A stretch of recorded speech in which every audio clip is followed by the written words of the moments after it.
मेरे प्यारे बच्चों, मैं हूँ आपका अपना टीचर आकाश मिश्रा।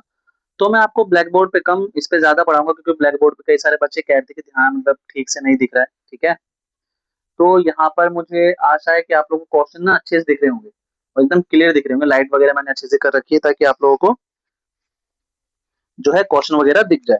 ठीक है, तो आइए अब हम स्टार्ट करते हैं। तो सबसे पहले अगर हम देखें तो 2.1 है, क्लास नाइन्थ है। ठीक है, क्लास नाइन्थ का जो 2.1 है ना, गणित मंजरी, उसका करा रहा हूं मैं, ध्यान रखना।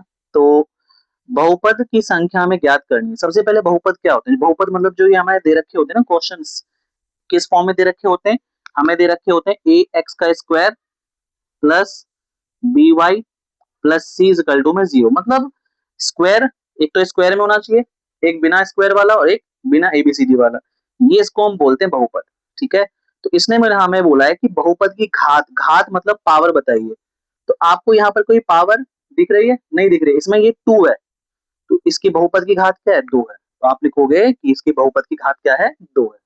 ठीक है, अब इस ये क्वेश्चन है, इसमें आपको घात क्या दिख रहा है? तीन है, तो इसका क्या है? घात तीन। ठीक है, पावर क्या है इसकी? थ्री है, तो इसका घात तीन हो गया।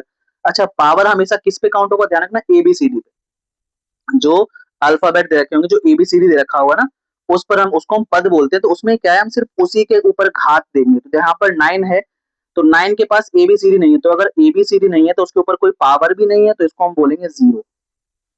ठीक है, एबीसीडी पे क्यों बोल रहा हूं मैं? ध्यान रखना, क्योंकि देखो यहाँ पर क्या है, एबीसीडी है, जेड है, तो जब कोई घात नहीं होती ना एबीसीडी पर तो हम वन मानते हैं।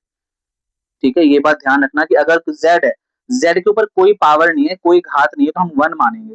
ठीक है, तो इसका क्या होगा? हमारा घात एक होगा। लेकिन अगर एबीसीडी नहीं है, नाइन है, तो नाइन के ऊपर हम पावर नहीं मानेंगे क्योंकि घात केवल एबीसीडी पर ही मानते हैं। ठीक है, तो आशा ये आपको अच्छे समझ आ गया होगा। अब इसने बोल रखा है कि एक दो तीन घातों के बहुपद लिखिए, तो हमें खुद बनाना है। हमें क्या करना है? जो बहुपद है हमें खुद बनाना है। तो हम क्या करेंगे, पहले एक घात ले लेते हैं।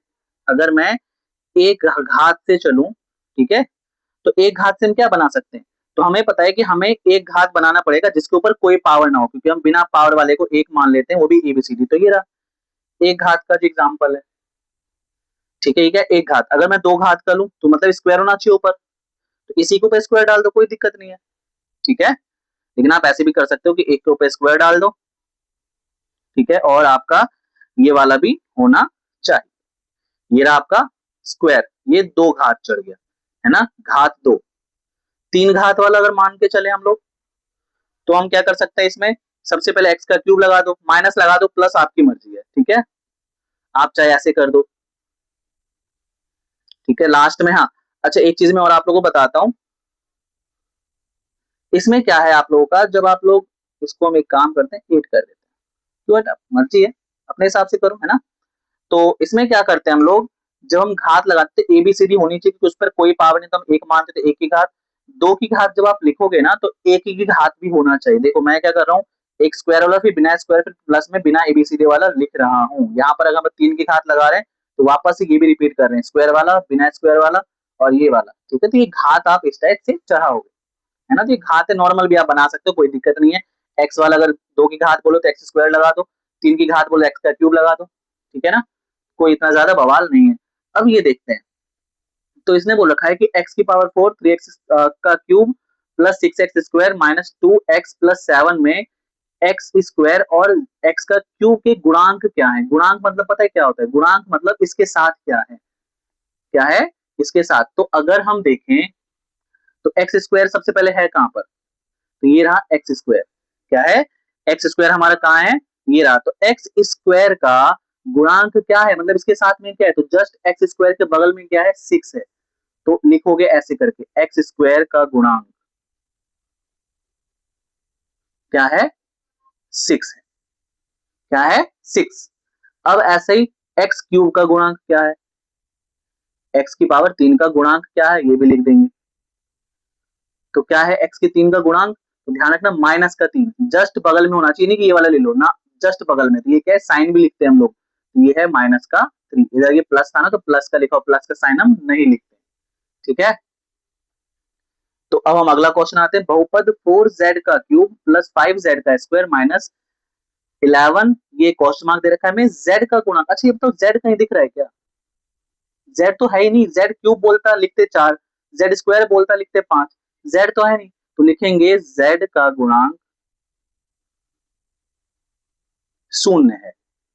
रीजन लिखना चाहो क्योंकि, है ना, z बहुपद में नहीं है।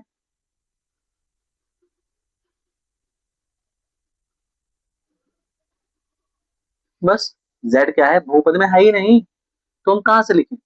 अब हमारे पास दे रखा है 9x का क्यूब प्लस 5 x का स्क्वायर माइनस 8x माइनस 10 का अचर पद। अच्छा चर अचर क्या होता है? चर अचर क्या होता है ध्यान रखना, जो आपका ए बी सी डी के साथ होगा उसको बोलते हैं चर। क्या बोलते हैं? चर। और जो ए बी सी डी के साथ ना हो उसको हम क्या बोलेंगे? अचर। तो यहाँ पर बिना ए बी सी डी के साथ कौन सा है? बस मेरा, बाकी सब चर हैं। ये चर है, ये चर है, ये चर है। क्यों चर है? क्योंकि ए बी सी डी के साथ है। देखो इजी लैंग्वेज में समझा रहा हूँ, आसानी से समझ आ जाएगा, है ना। तो ये ए बी सी डी के साथ है, इसको हम चर बोलेंगे, और जो ए बी सी डी के साथ नहीं है उसको हम अचर बोलेंगे। तो लिखेंगे अचर क्या है हमारा? माइनस का 10। ये हो गया आपका 2.1 खत्म। सिर्फ 5 क्वेश्चन ही है, अच्छे से देख रहे हो कितना इजी है, ठीक है। तो आपके सामने सही से दिख रहा है। किसी को कोई डाउट हो तो मुझे कमेंट बॉक्स में जरूर बताइएगा। और आप लोग जो देखते हो लाइक सब्सक्राइब और कमेंट करके तो जरूर मोटिवेशन मिले और नेक्स्ट वीडियो बना सकूं, ठीक है। तो लाइक शेयर कमेंट जरूर करिएगा और खुश रहिए, पढ़ते रहिए, स्वस्थ रहिए। अब हम करते हैं नेक्स्ट पार्ट में 2.2, ठीक है।